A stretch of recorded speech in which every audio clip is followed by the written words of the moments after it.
Hello, this is Michelle Bond, and welcome back to the video series. We're going to talk about muscle today.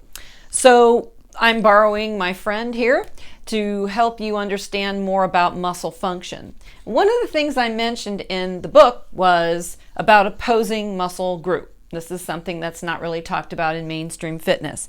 So I was talking about people try to work their glutes. If the hip flexors here are tight, then the glutes will not fire properly to get the goal that you want to get, either for looks or function. So you'll see in the screen here, the exercise is hip extension, which works the glutes. Again, opposing muscle groups. You have muscles on the front of the body that need to be loose enough so that when it's time to fire what's on the back of the body, it gets fired properly. Okay, so if you have tight hip flexors, glutes won't fire, and so forth. Another area of the body I find when I work with clients is trying to do a row exercise. So you'll see on the screen a rowing exercise. If the muscles here in the chest are tight, or even the front of the shoulders are tight, remember it's not just about the muscle, it's all about the connective tissue too.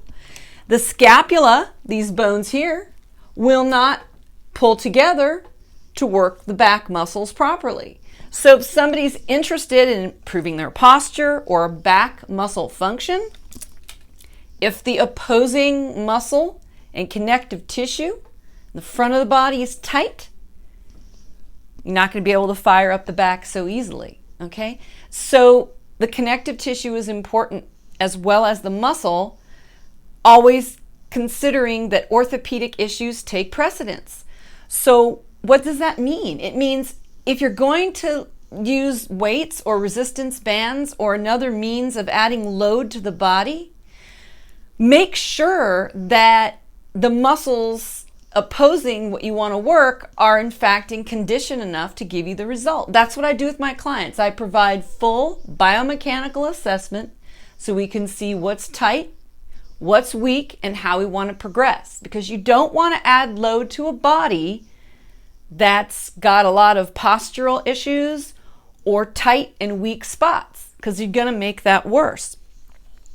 So assuming that all of that has been corrected as best as possible, move this out of the way briefly. Bye-bye. I want to talk to you about the actual program, and that's what I have in the worksheets that are enclosed with this section.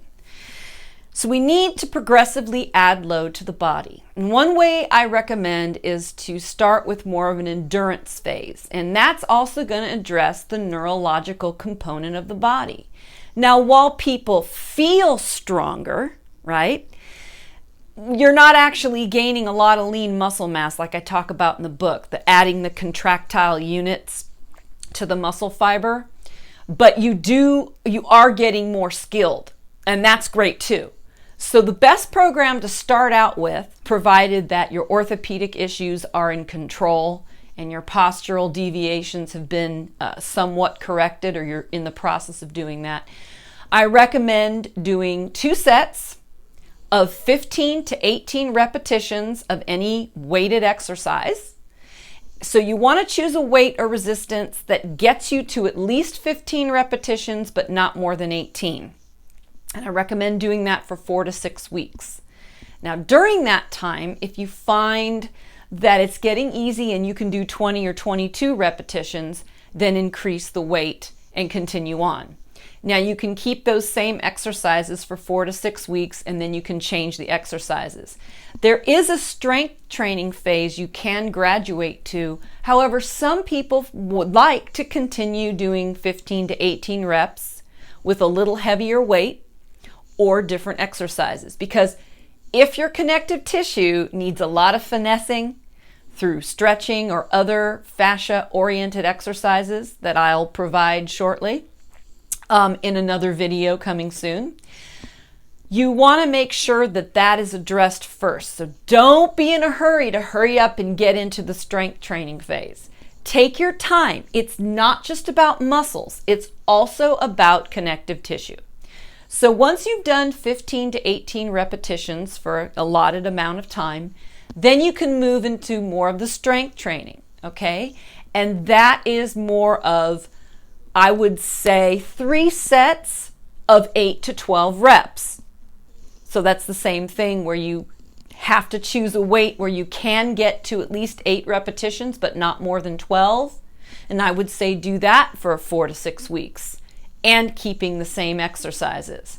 Then after 4 to 6 weeks, you can choose different exercises because we do want to finesse that connective tissue in different directions at a certain time point when you've gained strength and ability. And then you can increase the load from there. So essentially, to recap, endurance phase is 15 to 18 reps, 2 sets. Strength training phase is 3 sets of 8 to 12 repetitions. However, studies have shown that significant amount of strength can be gained with just 1 set of 8 to 12. So again, adding more load gets a different result, and you always have to take into consideration your particular situation with energy level, any pain that might arise, and certainly your connective tissue, how that works for you, your connective tissue health. So I personally, I have been, lifting weights for a long time now. I do 1 set of an exercise all out. So for example, if I'm doing a chest press, I'll do 1 set at my maximum weight and I'll go all out. So on one day I might be able to do 6 reps. On another day I might be able to do 10.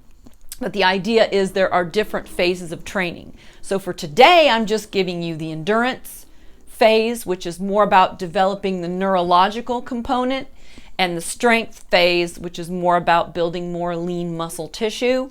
There are other phases of training, so I'm going to be talking about that later, but I do invite you to please subscribe to my website for updates at michellebond.com. Again, I'm not going to email you every single day. I just want you to keep in touch so you have the opportunity to sort of gather more information that's going to continue from these videos. And again, that's michellebond.com. And I'm very excited to hear about how this video worked for you. If you have a little more clarity on what you need to be doing, please let me know if you have any questions, and I'll see you in the next video.